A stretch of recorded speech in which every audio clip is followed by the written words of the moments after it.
I remember a part of Esther, I believe it should be somewhere around the 4th chapter of Esther, where Mordecai had occasion to speak with Esther, and he said very clearly, perhaps you were born for such a time as this. Perhaps Mr. Akpata was born for such a time as this.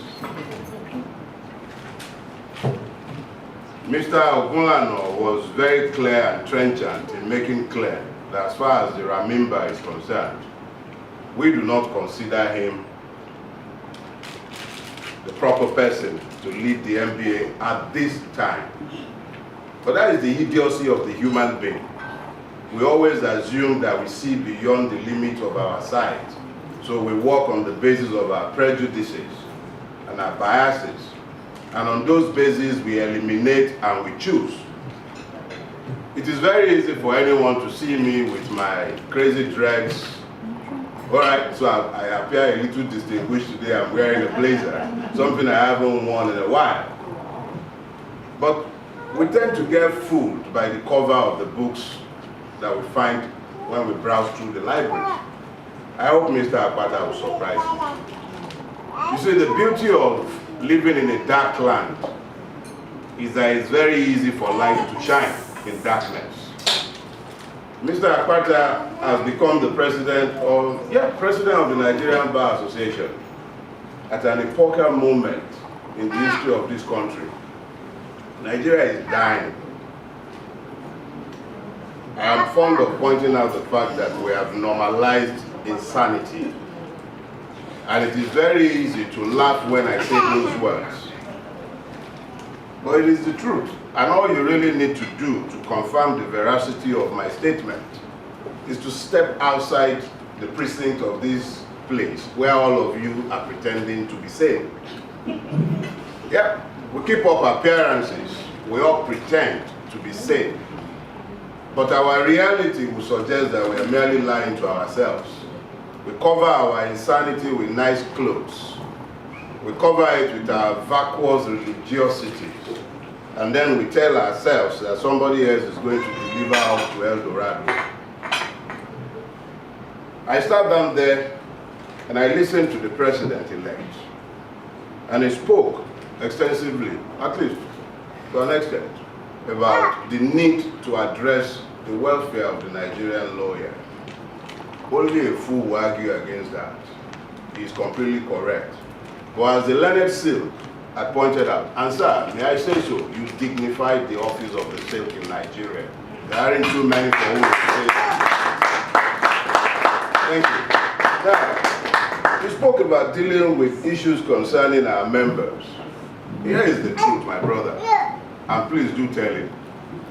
It is almost impossible for a lawyer in Nigeria to live at peace or have anything approaching normalcy in his life because the Nigerian state, I almost call it a nation because I hope and wish and pray that we'll become one day.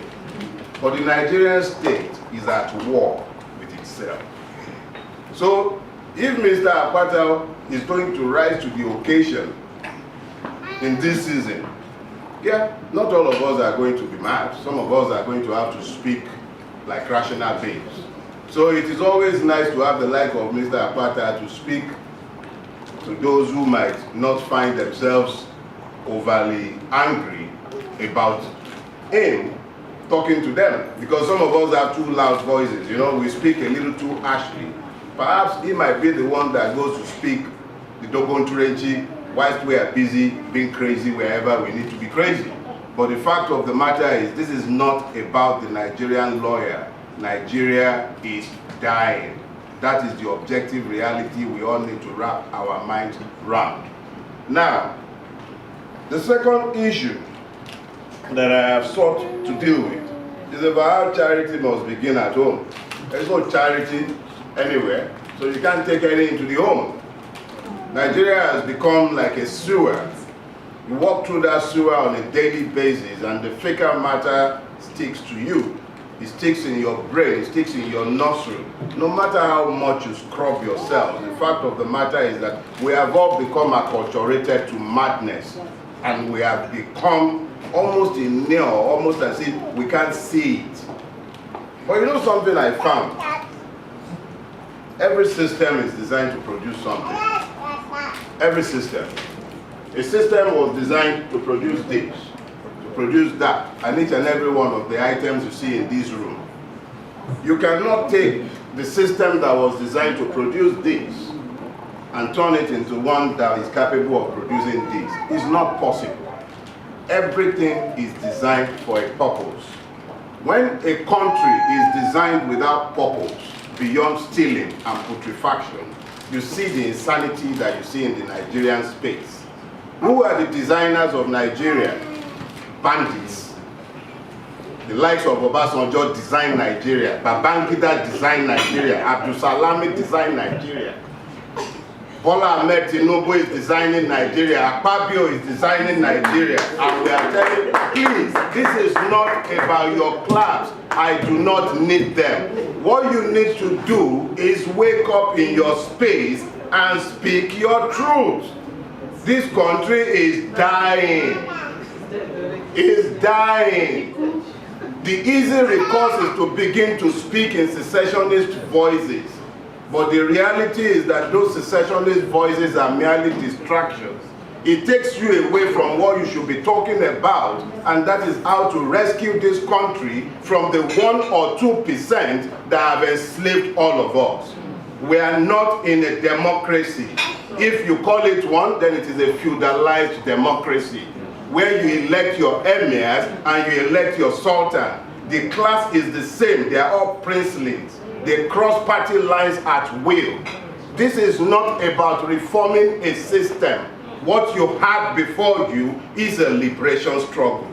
You may elect to couch it in those terms, or you might continue to have the discourse of your enslavers, which is the one that tells you that yes, if we allow this system to be amended, you can have more participation, and then something good will come out of a system that is designed to ensure that you are enslaved.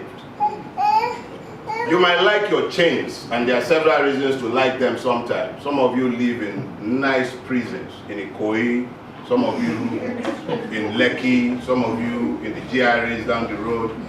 I was told of somebody who is here today, who comes to his office at the CBD every day from Lekki. And I was telling the person who told me, the person is here, I will not mention names, you know yourself. You are living the better part of your day in traffic. How did we come to the point where we have embraced the normalization of insanity? And we continue to find reasons